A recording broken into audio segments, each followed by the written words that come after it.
Male-only draft registration isn't just unfair.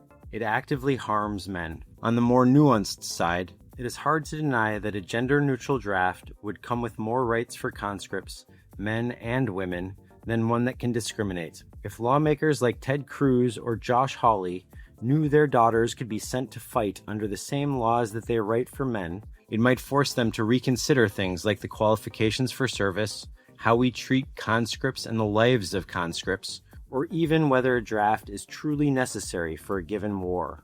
Equality of treatment means better treatment for all, and in the context of a draft, that can mean the difference between life and death.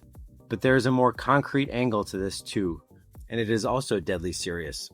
While people don't generally like to talk about it, the draft is a quota-based system. Within the region of each given draft board, the number of people to be drafted is set from the start by the military according to its needs. That number can't change. Everything else, like standards, must change around it. That means that what they're really asking for is not for women to be exempted. It's for young men to be sent instead of those women. For each woman allowed to stay home, a man in that same community has to be sent in her place, whatever his qualifications. That means more men being sent. And if the military has to send more men, then it will be forced to lower standards and dig more and more into that 71% that we mentioned earlier. That means a higher bar for which disqualifications get you out.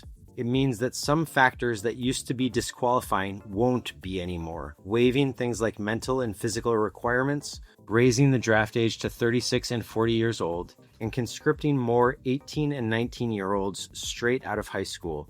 An article written by the Hudson Institute actually invites this. Quote, "If we need more war fighters at a time of dire necessity, the military and representatives can make that case to the American people and elicit more volunteers. If insufficient numbers of available men volunteer, draft men.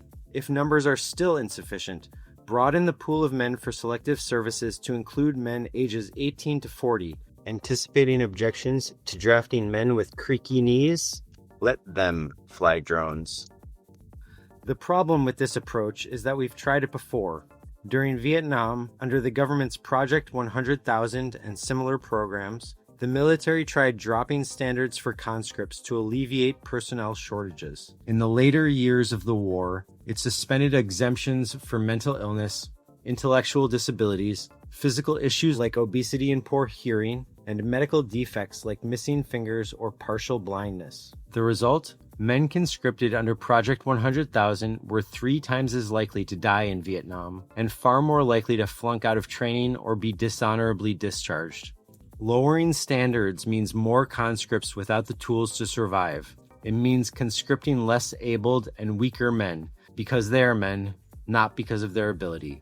But of course, survival isn't the goal, because it was never about capability. Male-only conscription is predicated not in the idea that only men are capable, but in the idea that it's better for them to die.